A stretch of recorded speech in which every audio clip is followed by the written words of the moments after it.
How's it? What do you know? Third last workout before I head home. Kind of crazy. What do you know? Pretty snazzy, hey? Leg squat focus, hamstring focused. Absolutely devastated them. They were already buggered from the quad focused like 2 days ago. So that's what happens when I don't do my scheduling correctly. But you know, we get things done. We get things done. So don't get upset. Them super stompers are super and stomping. So don't you worry. We'll get into that in a second. But I was pretty much thinking about something today. So in terms of nutrition, right? Because I had a bit of a faux pas today in terms of nutrition. More so because one, I did a fasted morning session, which pretty much means I didn't eat in the morning because I forgot to eat. And then I did my, wait, that doesn't make sense. I didn't eat in the morning, did my workout, then ate after. Now, that being said, it kind of meant I was full when it was time for lunch, which means now this gym session was also a fasted gym session. Now I'm gonna have lunch and then dinner even later.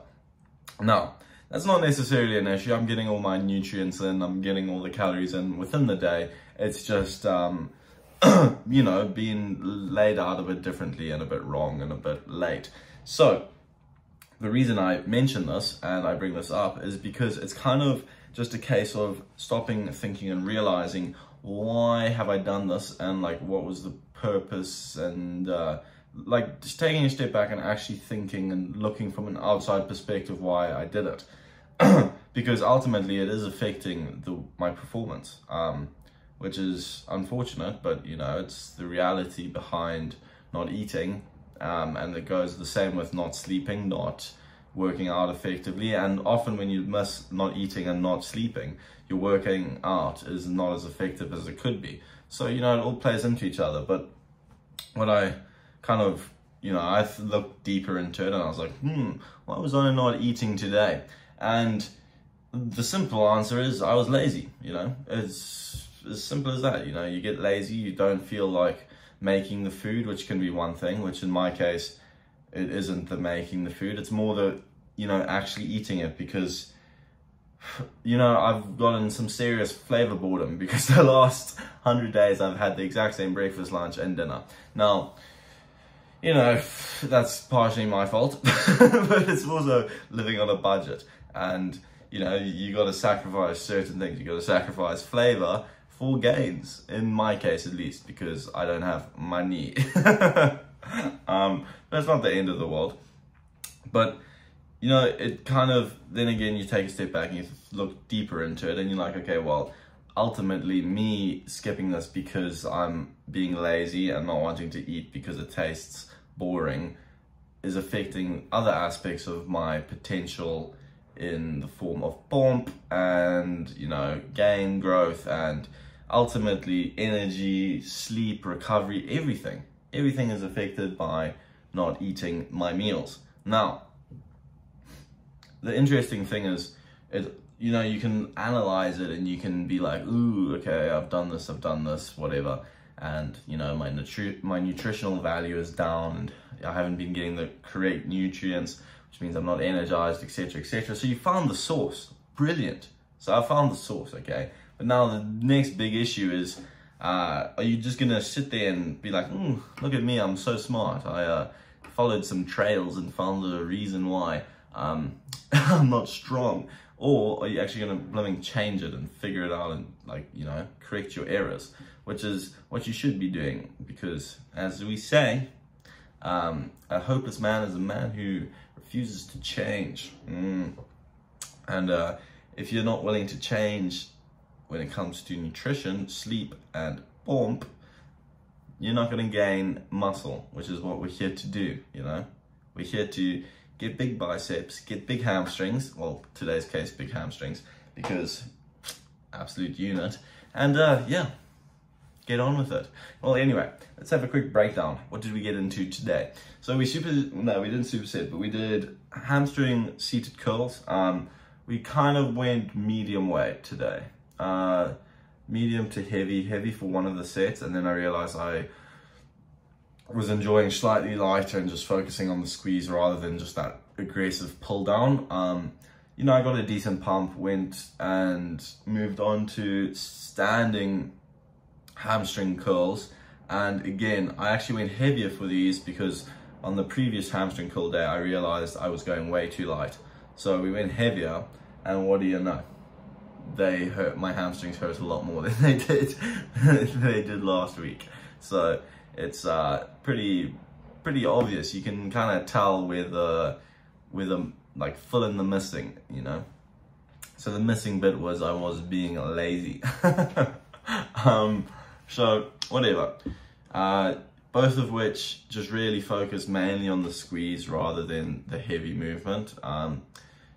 And that's kind of what I've started to like for hamstring curls in these sets. Excuse me. It can be kind of a repetitive, boring movement if you let it be. And, you know, it's nice to switch it up between that heavy and that really like focused on the, you know, tensioning, etc., etc. And that goes for all muscle groups, really. It's just nice to, you know, let it vary, figure out what you're enjoying that day, and ultimately if you're getting a pump, you're getting a pump, so you can't really complain. And also push yourself, like don't get a pump and be like, ooh, you know, push yourself, don't be all wet. So whatever. Then we went downstairs and almost face planted a couple times. But we got to the squat rack where I put a bar on the lower on the lower rack pretty much, so my knees are just below the bar, so I lean against the bar, and then I do RDLs with dumbbells, and brilliant for hamstrings. It's such a good stretch, so good. Also retract your scapula when you're holding the dumbbells, so you're first of all not bending your back and ruining it like you do in a deadlift if you're unwise. But also it's you know, it makes sure the focus is predominantly on your hamstring, as well as, you know, it's not on your glute, etc. Obviously you still get glute activation, it's an RDL, but you know, muscle growth on your legs is good, you know. And believe it or not, most of you fellas out there, you don't have glutes and it looks funny. You need proportional glute to leg ratio. So yeah. Then we just did a little bit of calves at the end, dumbbell on the knee, nothing too fancy, just really pretty solid hamstring and calves, nothing to complain about. So speaking of RDLs, I kind of found it interesting because I had a conversation with someone recently about, you know, deadlifts, and they were asking me, you know, why is my lower back, does it feel like it's dying whenever I do deadlifts? And what I don't think a lot of people realize is, because on the internet, when it comes to lifting, you often, the main movement you'll see on the internet is deadlifts, because A, it looks cool, and B, you can move heavy weight, like ridiculous heavy weight. Now, the reason I don't do, you know, deadlifts, I have previous back injuries that I don't want to set off again. And two, the risk to reward ratio is awful. It is awful. You know, you're going to grow jack shit muscle, and you're going to potentially injure yourself, you know. You get me?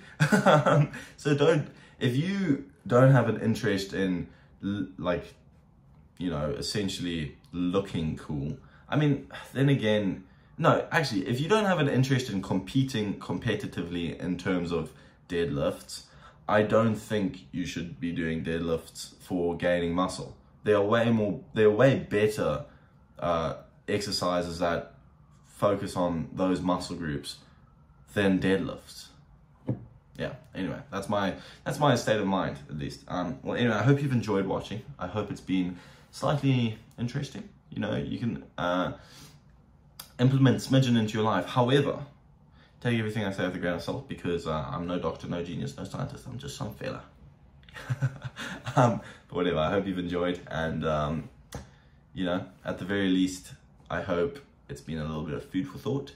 Thanks for watching, and we will see you tomorrow.